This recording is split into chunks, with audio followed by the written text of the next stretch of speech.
Let's go through the whole process, from the signing up to creating an affiliate program. Once you sign up, you'll be greeted with this page, where you can link your payment provider or create a demo account to explore our platform. Let's make a demo account for now. This is your dashboard where you can see your affiliate program performance. Let's start by setting our commission rates. They are 10% by default. You can change them or use fixed commission rates instead, which are paid per order or per product. You can now go ahead and customize your affiliate portal. I'll upload a logo, header image, and use an image for the background. You can preview how your affiliate portal is going to look like. Now that you have your affiliate portal ready and commission rates set, you can invite affiliates via your affiliate portal link or manually add them.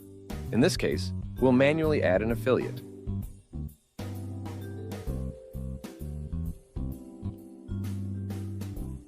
Each affiliate receives a customizable but unique coupon code they can share with their audience.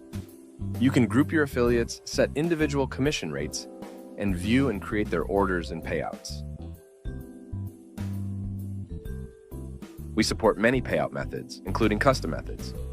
Once an affiliate reaches your minimum payout threshold, a payout will be automatically generated based on your payout schedule. In this case, once an affiliate reaches $50, a payout will be generated at the end of the month. If you're using Wise or PayPal, you can use our mass payout feature to make your payout transactions way more efficient.